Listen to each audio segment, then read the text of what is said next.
Deterministic finite automata.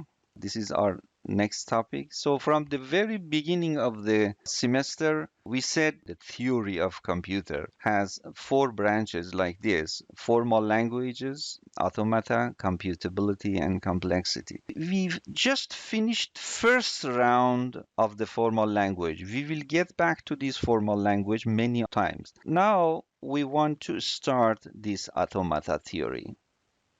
Okay, so what is automata theory? So what is the objective? So far we learned formal language. What was formal language?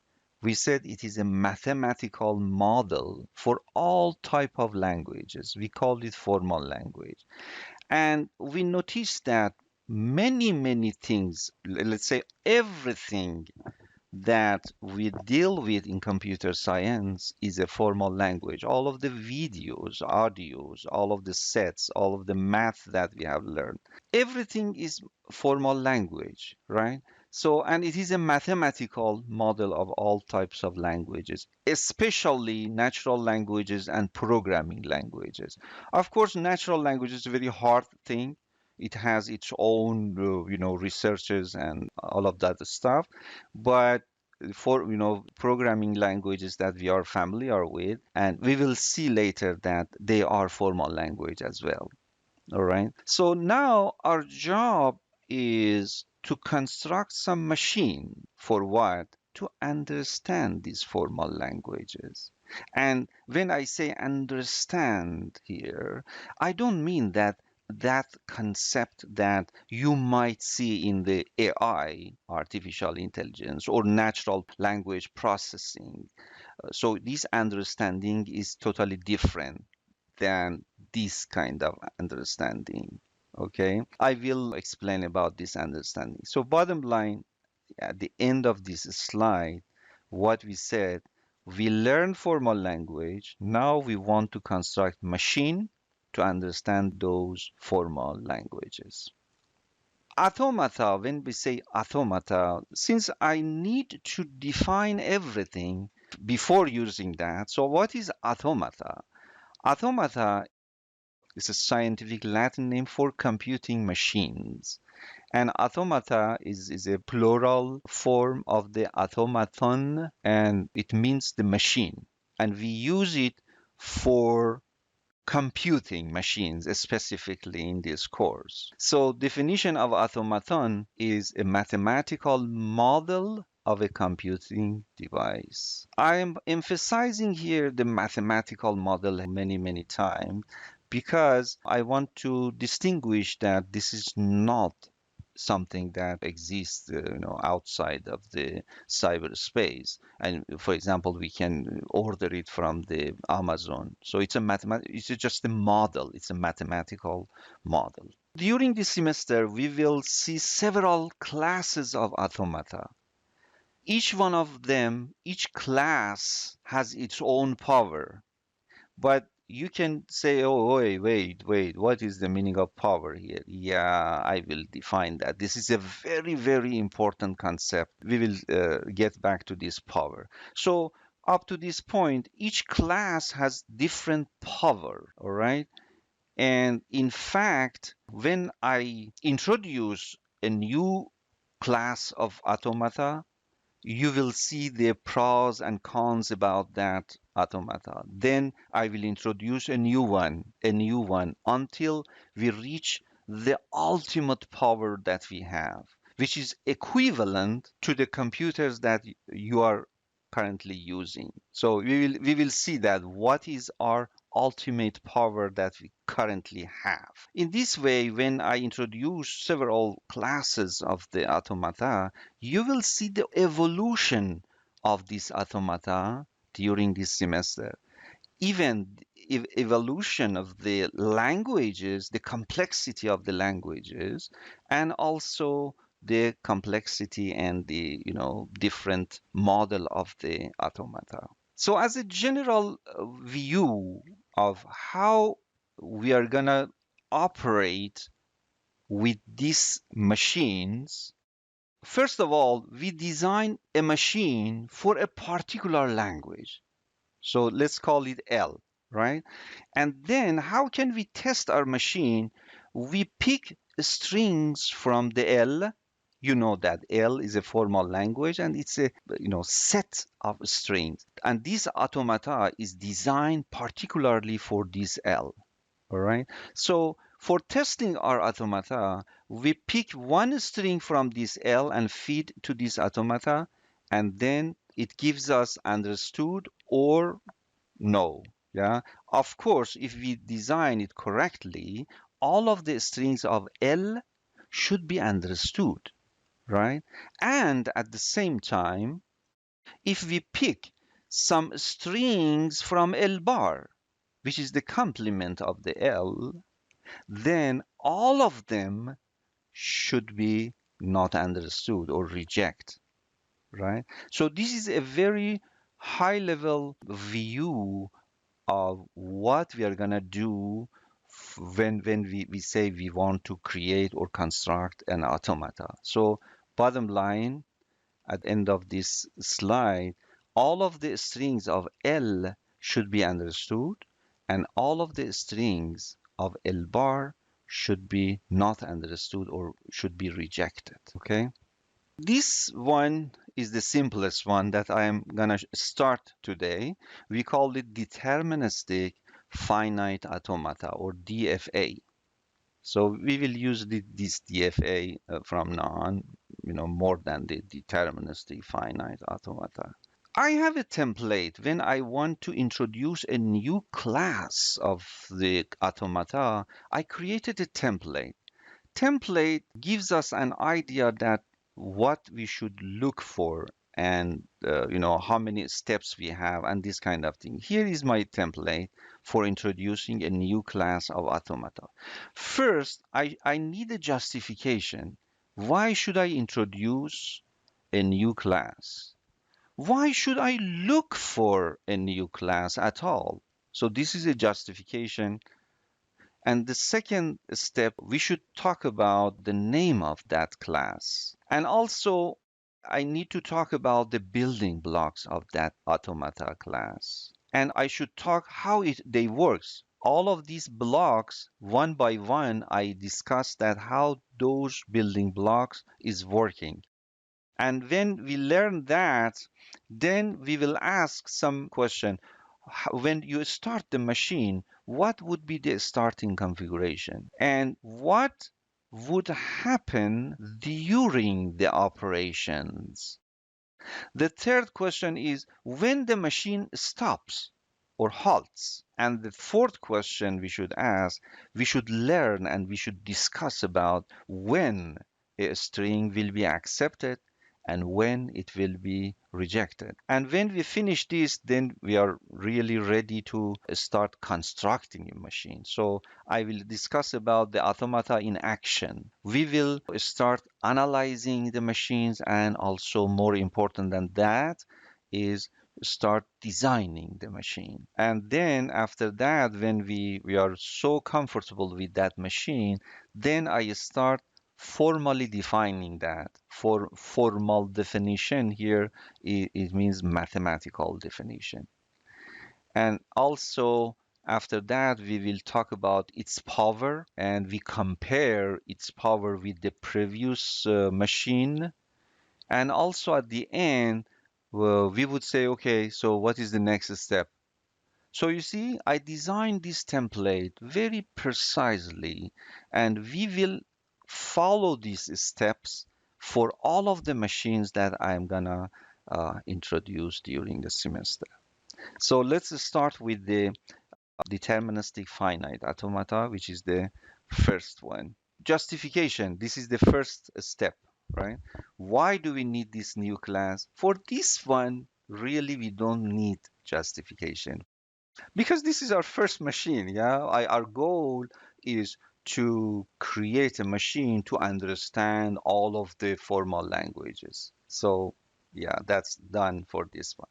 Now let's go to the second step. What is the name of this class and why that name is picked? So as we said, its name is Deterministic Finite Automata, or DFA. Or also it is called finite state machine as well, right? I have seen both of them and both of them are okay, but I would prefer to go with this one, DFA. But if you saw some finite state machine, know that it is our famous DFA. The question is, where is this name coming from?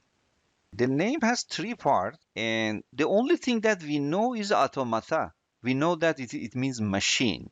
And also we know the meaning of finite, but we don't know why the finite is being used here.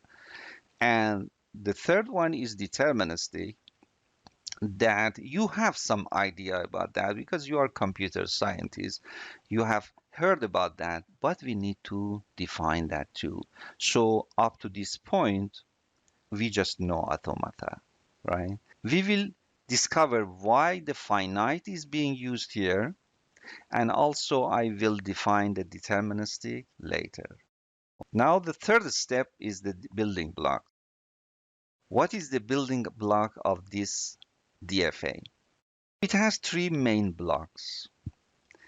One is input tape, looks like this, and it has control unit, it looks like this, and it has an output, looks like this.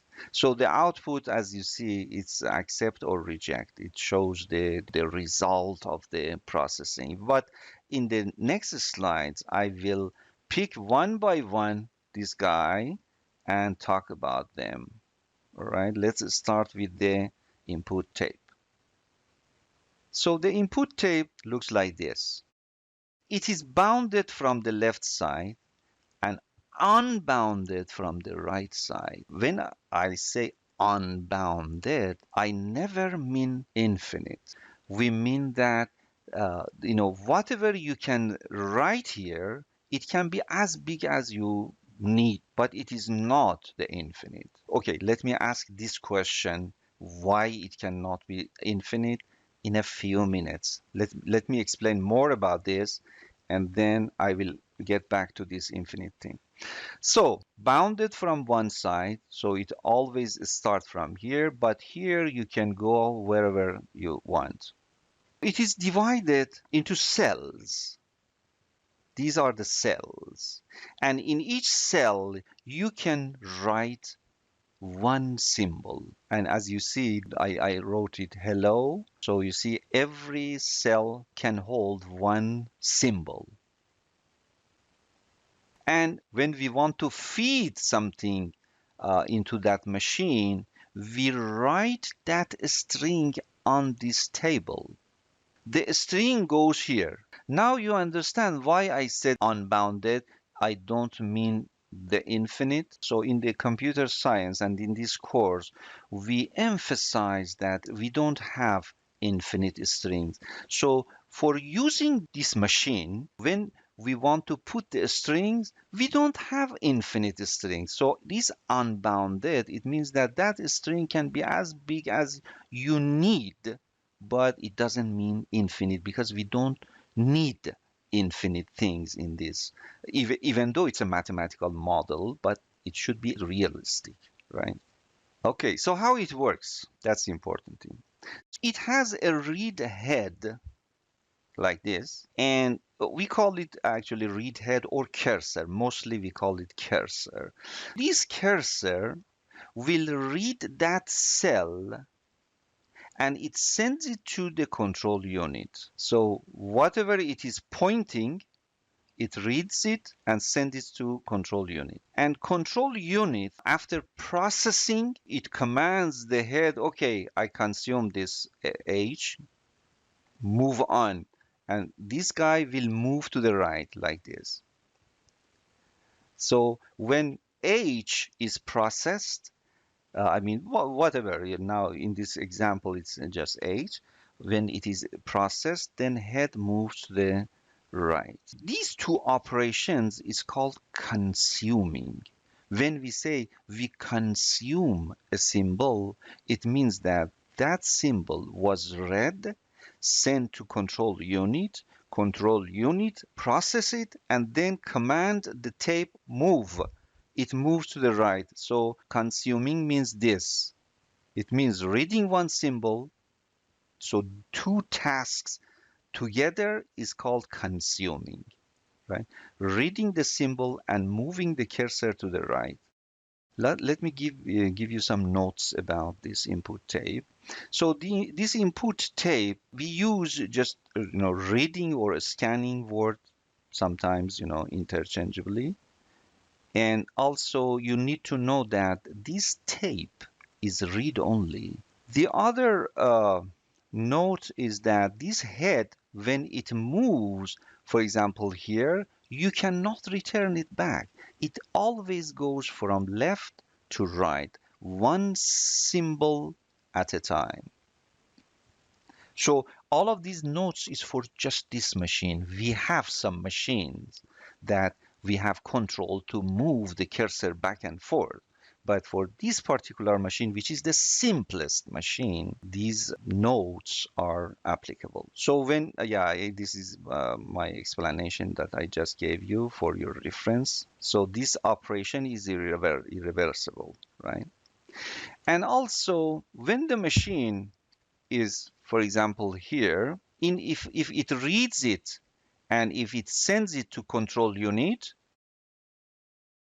and then the machine knows that the string is done. So after this O, somehow it looks like that it says to the control unit that the machine is done. I mean, the string is done. So finish the job, right? So it can detect the end of the string. Control unit, how control unit works. Control unit, as you know, is always the CPU of the machines. But since it's just a mathematical model, we are analogizing with, comparing this machine, simple machine, with the real computers. That's why I use the CPU. But in fact, there is no CPU. We have just, a transition graph. Yeah. So in fact, we have a graph which is the decision maker of this imaginary CPU, right? So we focus on this transition graph. Here is just as an example. This is just an example. This transition graph looks very familiar. Yeah, we worked on the graphs 2 weeks ago. And I will explain all of this stuff in the next slide. Control unit, the decision maker, looks like this transition graph. Okay, so here is the elements of this transition graph. First of all, this is called initial state. How you can recognize that? We usually name it Q0, but name is doesn't count. You can recognize that with this guy is an edge coming from nowhere.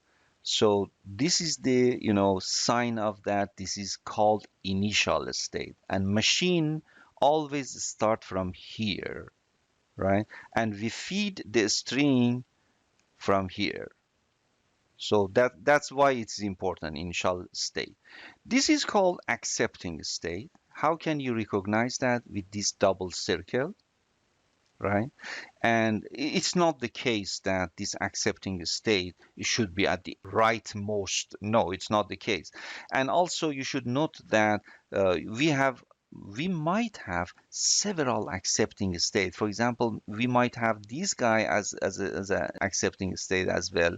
Even in this one, even the initial state can be accepting state. So we might have zero or more accepting state, and here is the way that you can recognize them. And the rest of these states are just regular state, including the initial state. Yeah. So in fact, we have accepting state and the regular states. This is the state name, this Q. Traditionally, we call them Q0, Q1, Q2, and so forth. But you can name it whatever you like. It's not the case, right? It's just a traditional. And these edges, also known as the transition. So this guy, this guy, this guy, all of these green guys, the edges, are also known as transition. As you see in the graph, when I was talking about the graph, I said this is called node or vertex.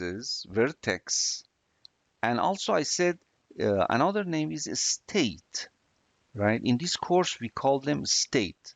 That's why we call it finite state machine.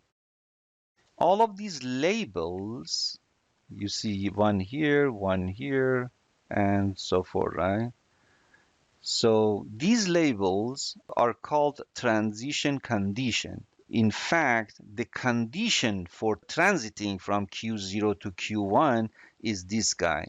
So this is the condition for transition. Let me summarize very quickly what I said here. So these are these vertices are called state in this course. Node states vertices, but state is better, preferred. Q1, the name of the state, you can change it to whatever you like. Initial state is this, and how can we recognize that? The initial state has a edge coming from nowhere. So you can recognize the Q0 here. And also transition graph. This is a constraint for all of the transition graph. It should have one and only one initial state. Okay, all of the machines that from now on I will introduce, this statement is applicable to them. All of the machines should have one and only one initial state. So inputting the string, it has just one place to input the string. And also we learned that the edge that connect to states is called the transition, and this label is the condition for transition. Accepting a state we talked about, we can recognize that with a double circle, and this is important too. Machines can have 0 or more final state. So now it's time to talk about this kind of graphs. So sometimes you have two transition from one state to another state. In that case, we can combine them something like this. So we put both conditions like this, and it means that or. What does it mean? It means that if you are here, if the condition for transition is A, you can go here. Or if the condition for transition is B, you can go here too. So between them, there is an or. In either case, you can move from Q0 to Q2 in this particular example. Some books or some articles, you might see something like this, which is confusing, because A comma B, it means and. So definitely we will follow this policy. And also, this is the important one, the number of the states should be finite. So DFAs have finite number of states. Now you know that where that finite is coming from, right? The deterministic finite automata, this finite is coming from this concept that the number of states should be finite. Okay, now I owe you just one word. What is the meaning of deterministic? We have a clock for synchronization of the operation. This clock, let me bring it up here. Okay, so this clock looks like this. These are the ticks of the clock, right? And we call them time frame. So time frame machine start from here, and then tick, tick, tick, tick. With every tick, machine start working. One cycle of the operation will be passed with one of these ticks. Right? So one here, and one here. Yeah, okay. So all of these are is called time frame, and the frequency of this clock we don't care about that. It's a mathematical model. Yeah, speed right now is not a matter of concern for us. And the only thing, so that's part of the control unit. Yeah, just remember that. Control unit up to this point has this clock and also a transition graph, which is for deciding about, how to process the string. And the only thing left here is the output. Output, as we saw, has two messages, accept or reject. So if the machine understands something, some string, it shows accept.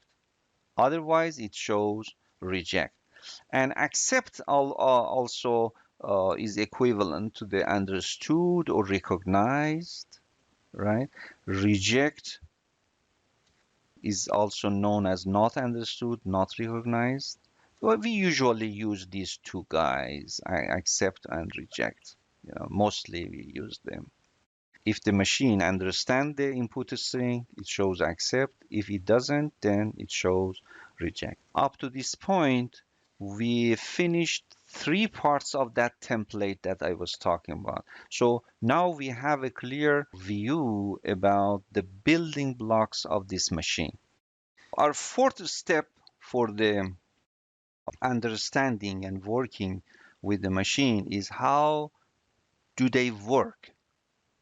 Okay, so to explain how do they work, I need to explain four things.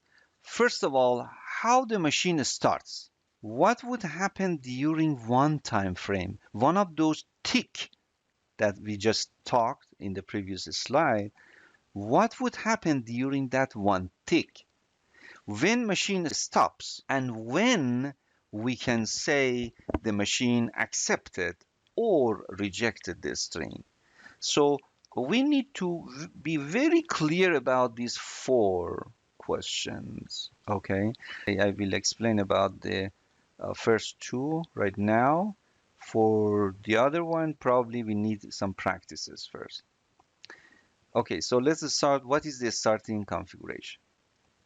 So when you start your machine, clock is at the time frame 0.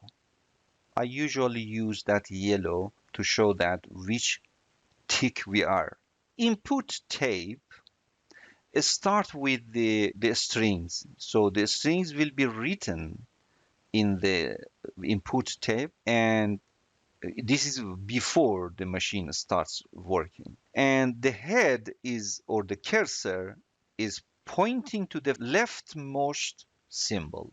How about control unit? Control unit starts with the initial state.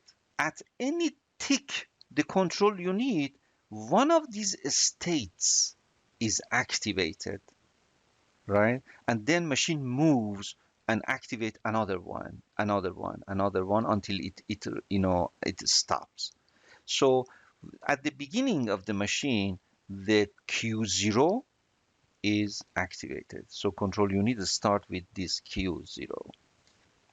And output is showing reject. So it assumes that the string is reject until that it is convinced that no, the machine understood, then it changed the reject to accept. So it is start with reject. So this is the starting configuration of the machine. What is the configuration of a machine? Configuration is in fact a snapshot of the machine's status at one time frame. What does it mean? We learned in the previous slides that the machines starts from the starting configuration that we talked about the clock which was starting from the tick 0. We talked about the input tape that the string will be written on the tape, and then we talked about the cursor's position that will be the leftmost, and also we talked about the transition graph that starts from the Q0 or initial state. And also we talked about the output that at the beginning it shows the reject, right? So this is the starting configuration of the machine. And when machine runs at any time frame, machine goes from one configuration to another configuration. So what does it mean? It means that configuration, in fact, is the combination of some information. What information? This information. The input string, whatever we have on the input tape, the position of the cursor, and also the current state of the transition graph. At the beginning, we started with Q0 or initial state, but when machine runs, it goes to different states. And also, we would need the time frame number. So every tick has a number. So it starts from 0, but when machine runs, it goes to the state 1 and then 2 and so forth until the machine stops. So all of this information here is called the configuration of machine. In other words, configuration is a snapshot of the machine's status that contains all of these information. Okay, so if we know the configuration of a machine at any moment or at any time frame, we can continue afterward, and as I will show in the examples. Now let's get back to responding to our questions, the basic questions that we asked. The second question is, what happens during a time frame? So during a time frame, machine makes some decision, and then based on the decision, the result of that decisions, it transit or move from one configuration to another configuration, right? So what does it mean? It means that during every time frame, several tasks would happen, and we need to understand all of these tasks, right? And the combination of all of these tasks is called transition. All right. So to understand what is the meaning of a transition, I'm going to take some very simple examples to visualize all of these transitions to prepare your knowledge to be able to analyze the entire operation of a machine. In that case, you will be ready to analyze an existing machine's operation, and also you will be ready, more important than the analyzing is designing machines. Okay, in this section I am gonna take some transition examples. Okay, so in all of those examples I will show you a partial transition graph, an input tape, and a clock. So in other words, I show you a configuration or a snapshot of the machine's operation. All right. And then I would ask you, okay, if we consider this that we are in time frame n, what would be the configuration of the machine at time frame n plus 1? So we want to know that based on the current information that we have, how the machine moves or transit from time frame n to time frame n plus 1.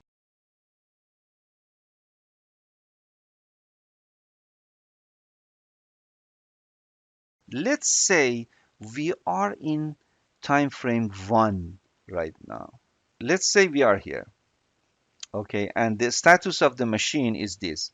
The Q10 is activated. The cursor is pointing to the B, and the question here is what would happen if the machine goes from 1 to 2? I mean, in the next time frame, what would happen? Okay, here is what would happen. The explanation was in the previous slide. So we said that tape will read this guy, whatever it is pointing, and it sends to the control unit. Control unit look at this B, and control B is here, control unit is here, right? So it has two options. If it is the input is A, goes here, and if it is B, goes here. So the input is B, so the machine goes from here to here. So the decision is made based on what? The symbol at which the cursor is pointing at. All right. So in the next time frame, this time frame, in the next slide, you will see that this guy is consumed, right? And the machine starts from here and goes here. You see? So the B is consumed, and the cursor made it move. Now it's pointing to the B, and the guy, these states, moves from here to here, and the clock is here. So this is what would happen during one time frame. All right. Let me take another example and see can it be more clear or not. So now in this example, we are in Q7, right? And the input symbol is pointing to B, and yeah, this B will be sent to here. This guy make its decision. So since it is B, it goes from here to here. So in the next time frame, this B will be consumed. The cursor will point here, and the machine moves from Q7 to Q3. Let's see. Another one. Oh, that's the good one. So Q3 has a loop here right now. All right. So the input is A. It goes here, and it make its decision. If it is A, just loop and stay here. If it is B, go to here. But since it is A, it stays at Q3. Yeah. And the A was consumed. Now our knowledge is enough, I think, to answer this question. What would happen during a time frame? We explained a very precise algorithm. One symbol, the symbol at which the cursor is pointing, will be read and sent to the control unit. Control unit, based on a logic, will decide and make it move from one state to another state. So when I am saying that it makes its decision, it means that the machine is performing an if-then statement. Yeah, so this is the logic that the machine is pursuing. So if-then is the fundamental statement of any machines. So thinking always start with this if then. Okay. And based on the input symbol, and when the machine made its decision, it moves to the other states, whatever it was, and then the cursor will move from left to right, one symbol to the right. Again, just remember that what was the meaning of consuming. When we say consume a symbol, it means that reading a symbol and then moving the cursor to the right. Okay, we talked about the logic here, logic of transition.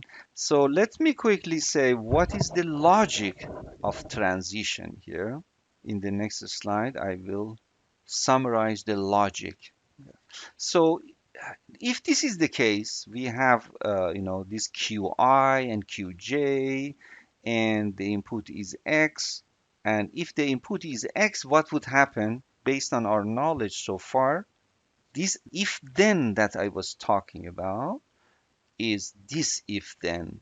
So if the input symbol is x, which is in this example, it's really x, then what? So this is the if part, this is the then part, the operation. So consume x and make your move, transit to qj. So these two operations will happen if the input symbol is x. And if I ask how does the machine looks like after this move, based on the previous examples, this x will be consumed and the cursor goes here and the machine moves from here to here. Now, one might ask an important question here. What if the input was not x? Then how the machine behaves? Okay, that's a very important question. So the fact is, our knowledge is not enough yet to answer this question. You need to be patient, and we will get back to this question later. All right. So this was the simplest machine, and as you notice that this simplest machine, at any move, it make a decision, and we learned that that decision is an if-then decision. So that's how we concluded that, hey, if-then is the fundamental statement of all machines. I'm gonna stop here and see you guys in the next lecture.